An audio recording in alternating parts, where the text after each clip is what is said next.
what do you want in a mate? If you're a woman, you might say, well, you know, you want someone who's kind and loving and forgiving and empathic, and those are all good things, but it isn't necessarily the case that the empirical studies show that that's what drives mate selection. So we could look, this is an interesting study, so it's a few years old, 1,000 French-Canadian respondents, 433 males and 700 females, and so here are the variables. One is possession of resources. It's a composite index composed of occupational prestige, income, and education. And then the other variable is acquisition of partners, sexual partners, that is. Number of lifetime and preceding year sexual partners, lifetime occurrence of simultaneous partners, which is a yes or no variable, and lifetime frequency of simultaneous partners, 1 to 5, with 5 being very often. Here's the assumption. You can, you know, decide for yourself if you think this is a warranted assumption. The number of partners a member of sex A acquires is taken as an index of how often this individual is chosen by sex B. So that's an indication of reproductive fitness, desirability, at least as assessed by members of the opposite sex, who you would think would be the logical judges for that sort of thing. Male criteria. 166 unattached women ages 25 to 50. Correlation between fertility rates and number of partners in previous year equals 0.94. Males choose fertility. Indicators: beauty, waist to hip ratio, youthful appearance, and neotenous facial features. Neotenous means there's a tendency among animals as they evolve to increasingly look more in their adult stages like their juvenile forms. So here's an example. If you look at the skull of a baby chimpanzee, it looks almost exactly like the skull of an adult human. So what's happened is as adults, we're more like baby chimpanzees than the adult chimpanzees are. We've maintained a lot of our juvenile characteristics, playfulness, you know, the ability to continue to learn, plasticity, all those things. There's a preference in objective beauty analysis, say of facial features, for men to prefer more neotenous female faces. So, and you can tell that if you look at pictures of models. They generally have relatively small noses, relatively big eyes, the sort of things that are associated with cute. And cute actually is a pretty identifiable category. Most of the things that people find cute have large eyes, and the rest of their facial features are relatively small. There's other things that are associated with cute that aren't necessarily associated with, you know, sexual attractiveness, because cute things also have sort of random movements, like baby-like movements, and so the things that people, and you know, relatively short arms, and just think of a teddy bear. So anyways, those are the male criteria. Female criteria, all respondents, correlation between socioeconomic status and frequency of simultaneous partners. For men it was 0.49. That's a big correlation.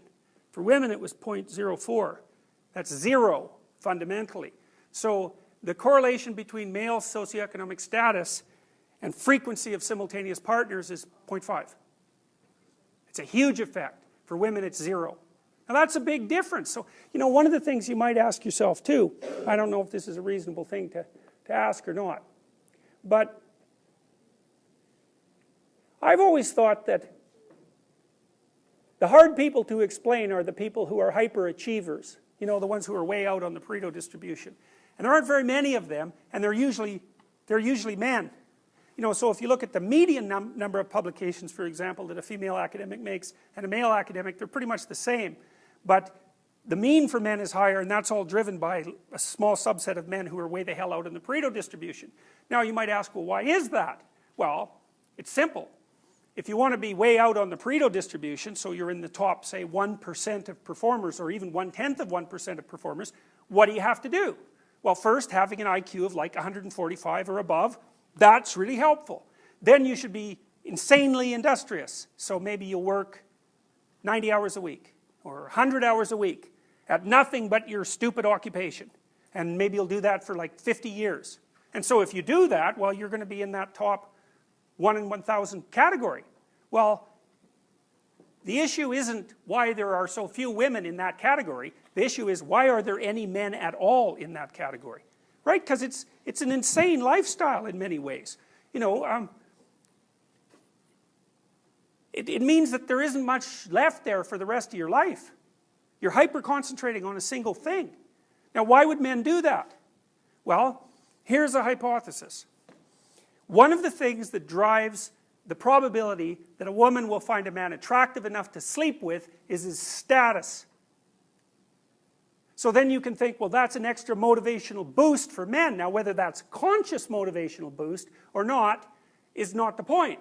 The question is it a boost that might have been instantiated as an evolutionary element of general motivation? Well, men are more competitive, they're more disagreeable, and if they're more disagreeable and more competitive, they seem to do better, especially in high-status jobs, and then women are more likely to pick men like that for sexual partners, so at some point it becomes difficult to avoid the conclusion, especially since we know that the men on the way out on the tail end of the Pareto distribution are disproportionately likely to sleep with many women. So Warren Beatty, I think, 15,000, that was his estimate, 15,000 women. And Kareem Abdul-Jabbar, the basketball player, he figured 10,000. So for every one guy who's got those numbers racked up, that's 10,000 guys who don't. So the male success distribution is extreme, and it's associated with outlier success in some important dimension of socioeconomic success, and then female reproductive opportunity is not. So, you know, is that relevant? Well, you know, it depends on how you think. It's hard for me to see that it can't be relevant. So, questions? You had a question?